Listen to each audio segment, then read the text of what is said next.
Assalamualaikum warahmatullahi wabarakatuh. Perkenalkan, nama saya Nur Indah, NIM AAB 117071. Saya dari Program Studi Pendidikan Bahasa dan Sastra Indonesia Universitas Palangkaraya. Pada video kali ini, saya akan memaparkan materi tentang drama sebagai karya sastra untuk memenuhi salah satu tugas mata kuliah pementasan drama. Selamat menyaksikan. Baik, langsung saja masuk ke materi.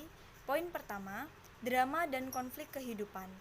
Persoalan yang dihadapi dalam naskah drama adalah konflik manusia berupa lakuan yang tercermin dalam dialog dan petunjuk lakuan.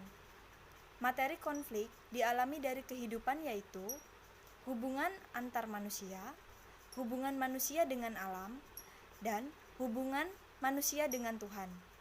Temanya berupa keberanian dan kepengecutan, kesetiaan dan pengkhianatan, keserakahan dan murah hati.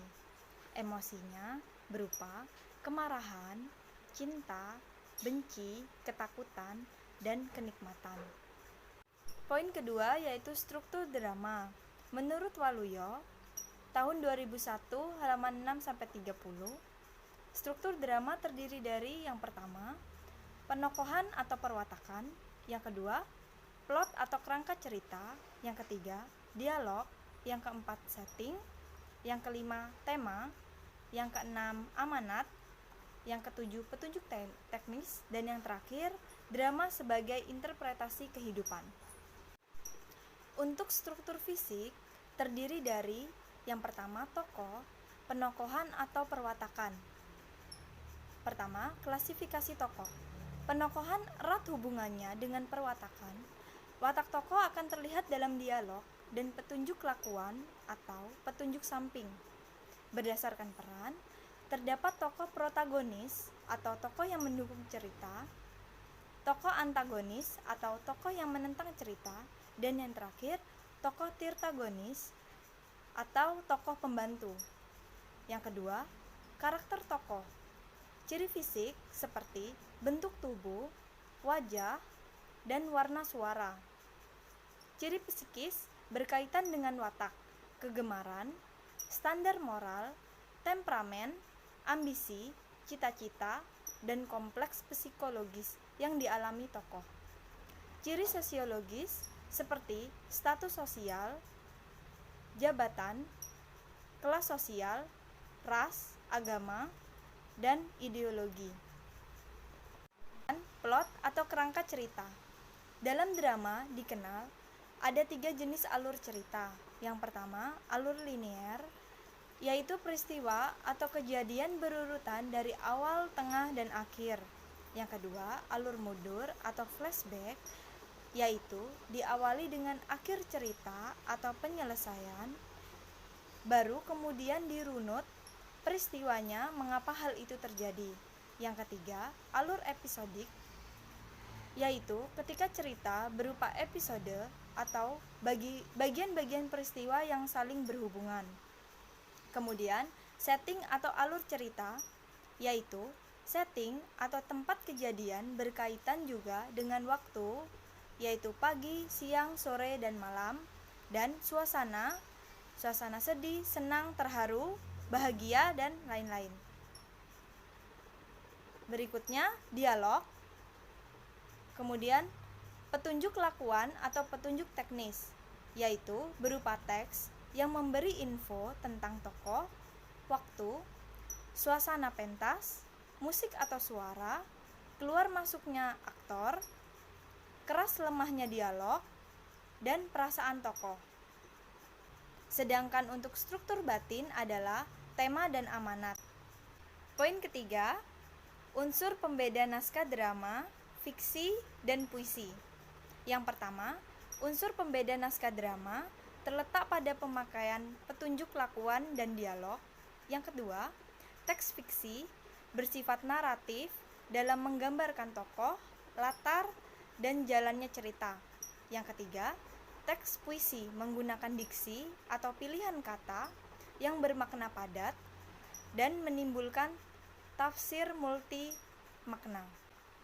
Baik, itulah pemaparan materi yang dapat saya sampaikan. Semoga bermanfaat. Sekian dan terima kasih.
Cerita.